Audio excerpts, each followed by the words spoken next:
Fratres and sorors, a subject in which all Rosicrucians have a profound interest is the mystical concept of God. Within every mystical student is the intuitive desire to seek an explanation of life and the universe. The desire searches strongly for a complete explanation and the discovery of an ultimate cause. The cause cannot be described, nor can it be accounted for. Suffice it to say that the condition which we refer to as God and the laws of the universe has always been. To think of a beginning would be to put limitations upon God.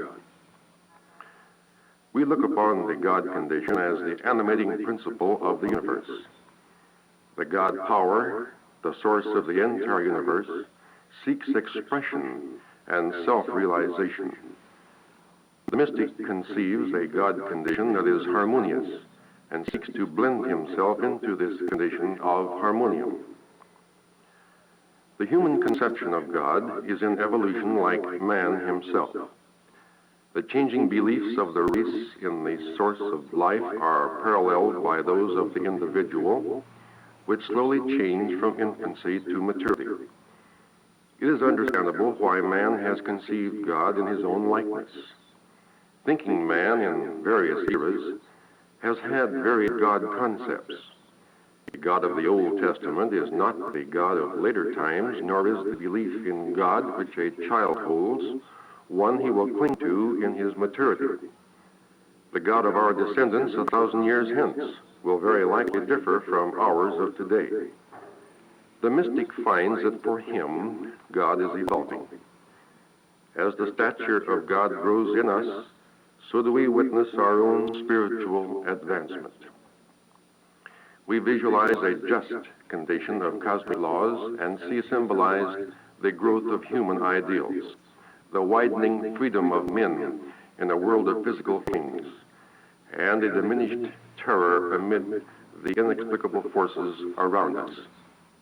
We conceive God as being absolute, without beginning or end, and yet as a first cause. If we consider the universe as possessing elements of order, purposeful, and with supreme intelligence, we must subsequently assume that there is an order of direction. This is a condition to which we can attune ourselves, from which we may be inspired. We may be touched by the intelligence behind the orderly and systematic scheme of cosmic forces. The more the law is thought to be the guiding principle of the universe, and the less any element of chance is permitted to enter our conception of it, the more absolute must God be. For if everything has its traceable cause and its predictable consequence within the chains of law, that is to say, if undeviating rigorous law is dominant in every corner of the universe, then the creative mind back of these phenomena is an omnipotent and self-sufficing power. We recognize this supreme cosmic divine mind. The conception of an absolute and omniscient God is almost forced upon us by our analysis of the physical universe. Each of us is endowed with a divine mind, and yet it is obvious that the manner in which we direct our life is not the reflection of the absolute and omniscient God. There is a clash of life with life, the destruction of one force by another, and a seeming state of anarchy within the circumscribing limits of physical causation. Life, in its desire to express itself in as rich and varied forms as possible, introduces an unpredictable element of personality with individual choice or free will. As mystics, we believe in the choice of free will with discretion. We conclude that freedom is the ideal of the emancipated being and is realized in ever greater degree as the individual becomes conscious of his partial freedom and exercises it. Freedom of choice seems essential to the higher elaboration of life. Such a conclusion finds support in philosopher Bergson's theory that life evolves creatively that the vital force back of life expresses itself artist-like in the varied animate forms and achieves its purpose deliberately.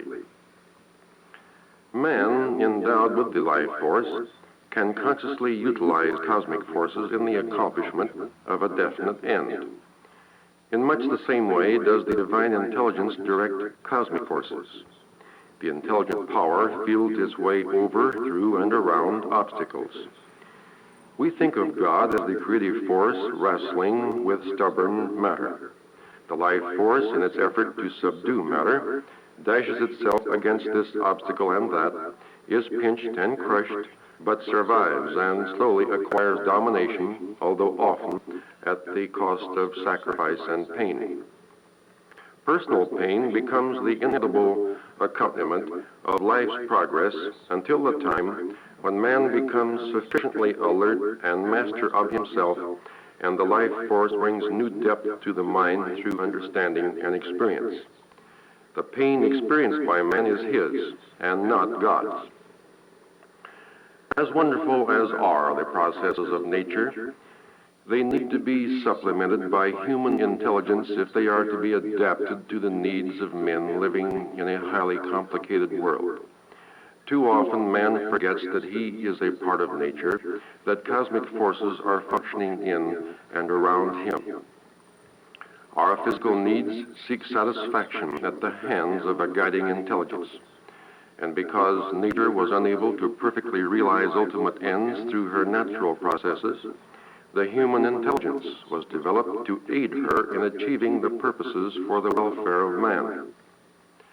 If the God of life, the master of the universe, seeks to hold himself closely to the ideal of perfection, then the universe is really a duality embracing thinking man and the elements of nature. On the other hand, we may think of God as including these two elements within himself and believe him to be both architect and the medium for the expression of his designs. To define God, however, demands that we express our belief in a figure of speech or an analogy if we are to express ourselves clearly. The simplest and clearest analogy is that of our own dual natures. We endeavor to educate our reluctant bodies and minds. Even more, we strive to discipline our laggard spirits into conformity with the ideals we hold before us. On his vaster scale, God likewise wrestles with the cosmic forces, endeavoring through the active power of the life force to overcome the sloth of matter, to animate it, and make it in turn more creative.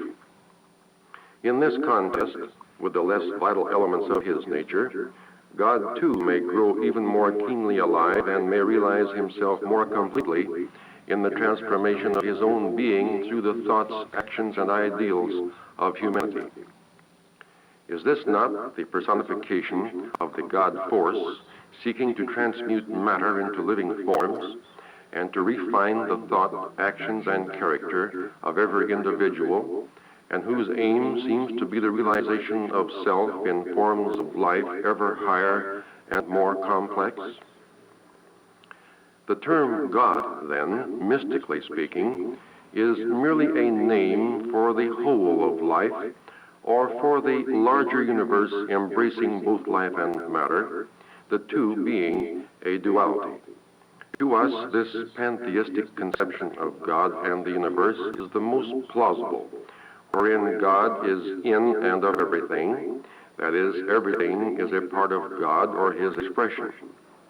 Perhaps God is not yet the master of life, but is seeking to become so through us. In the light of our understanding, we endeavor to direct our personal conduct with the reservation that as we grow in knowledge and experience, we may need to modify and revise our convictions to fit our new knowledge. All this is in keeping with evolution and development. The forms of life, which seem to be the means for God's attainment and purposes, and their success in realizing the possibilities within them, must of necessity contribute to or add to the absolute condition of God. we know that God cannot stand outside of life as an interested spectator. He has poured his very nature into life. We, imbued with the life force, are expressive of him, and we have the means to partake freely of him. As Rosicrucians, we are learning that we must apprehend God largely through the knowledge of the self, knowledge of the inner being. For as living beings, we are verily a part of the God being. What do we mean by being a part of God? Does it not mean that our minds and bodies are a part of the aggregate of the God condition? This conception is truly an intimate one and gives us a good feeling. We are a part of a divine intelligence embracing myriads of worlds and personalities possessed of individual natures and bound by the circumstances of life but possessed of free will. It is possible to conceive God in these terms if we resort to analogy. Suppose the cells of our bodies were possessed of individuality. In a sense, they are individual, for they are born, struggle with one another, perpetuate their kind and their environment, and finally, as the result of transformation, cease to exist in their original form. We are only to a slight degree conscious of the function of the cells in the body, yet when they are healthy, we are well and strong. When they are ailing, they are the cause of our weakness and pain. With our mind, our conscious thinking, moreover, we can either injure or aid this cell life. If we are careless of our bodily needs, we do harm to the cells. If we are solicitous of them, then the cells in our body are benefited. The cells, the organs, and the functions of the body, so wonderfully coordinated and knit together, are essential to our well-being and are essential to theirs. If we imagine them endowed with consciousness, we contrive a condition which seems to us a perfect statement or hypothesis summing up man's relation to God and God's to man, a relationship in which the dependence of parts upon the whole and of the whole upon the parts is conscious. For the higher and more complex the type of life, the greater is its awareness of self and of its dependence upon the life of which it is a part. The relationship of God and man, one to the other, is vital and significant.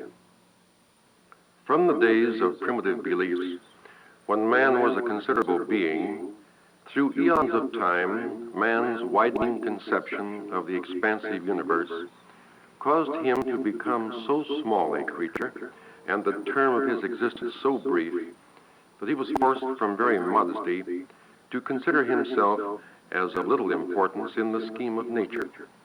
As a consequence, God has been so infinitely removed that he seems altogether beyond human kin. A fallacy exists in permitting the mind to be stunned by mere physical size and duration. The distance of the sun from the earth is a far less stupendous fact than that it can be accurately computed by the human intellect, or that we can in imagination do away with distance and in a twinkling go wheresoever we will. Our physical bodies may be earthbound, but our minds and imaginations are kings in infinite space. And to our mind, our stellar universe may seem no vaster than a playground to a child. The vastness of time and space is, to the spiritually minded, one of the lesser facts of existence. Yet there remains the necessity of combating the inertia inherited from our first notions of a widened universe, which weakens our hold upon life and enfeebles effort. Effort is essential to self-realization, and yet is dependent upon our faith in its worth and upon our belief that individually are important in the universe and that our conduct is of vital interest to God. If we can think of God as working in part through us and as succeeding or failing in his infinite plan as we aid or deny him, then we realize that our acts are truly momentous, not only to ourselves, but to God. But we must believe to be spurred to our most intense activity. Realization of self and altruism, the two impelling forces of life, must be united in common purpose. We should work for the fulfillment of infinite ideals rather than for personal desires. On the other hand, when we work both for an infinite God and for ourselves, we have that conviction and driving impulse essential for truly effective action. Life becomes vigorous and triumphant only as the individual realizes his responsibility in the infinite scheme of things. For our failure to live as deeply and as vigorously as we can, perhaps we thwart God in his development and perfection of the universe. Life must triumph and grow, forever becoming constantly finer and richer. Each of us can aid in this growth. The choice is ours, and the happy reward is ours if we choose wisely. Man and God are dual aspects of one condition. The importance of man's place and God's dependence upon him give not only responsibility, but dignity. Verily, man must cooperate with God to an end mutually advantageous. The purposes of God must of necessity be spiritual and inspirational. To serve the purposes of God, the individual must be mystically developed, sensitive, and fully conscious. Dull minds will not feel the promptings of an infinite God. Sensitive minds will respond and grow in understanding. All of us can be inspired by God. At one time, the word inspiration meant animation of the human spirit with the breath of God. As Rosicrucians, we speak of the subconscious mind, which provides a psychic, spiritual, inspirational activity unaccountable to our conscious or objective mind. It is through the subconscious mind that we feel the urges of cosmic impulses and intuitive promptings of the infinite, and through which we can have attunement with God. Through the subconscious mind, there is forever God's effort to aid us. And as we express our godliness, we in turn aid God. This interaction becomes absolute unity. How often, though, is this intimacy broken and interrupted?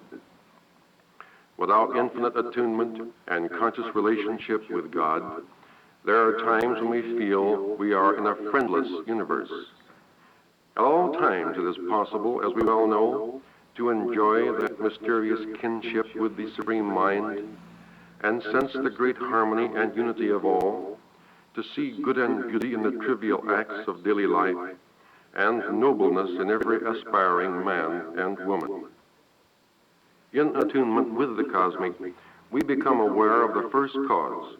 We become aware of our part in the cosmic scheme. We gain strength to move toward the fulfillment of our ideals. In our endeavors to invoke aid from God and the cosmic, we should desire nothing except the clarification of purpose and the strength to achieve it. As we grow in wisdom, the greater becomes our freedom. We come to know God and believe in and have faith in his ultimate triumph, which must come about through mankind. Life is endless and endlessly varied, but we have an eternity in which to sound all its depths. We need not be feverish in our efforts, nor discouraged with setbacks. Happiness lies in the exercise of ever greater freedom, thought, and infinite power flowing through us. The mystical conception of God makes possible a richer life. It dignifies human conduct. The success of God's plan depends largely upon us. If we are not free, then God is not free. Because God expresses himself through us, his scope of manifestation is steadily advancing. If all men had this wonderful knowledge, and if all men used it as the mystic does, every thought and action would be brought into harmony with finer individual and collective ideals.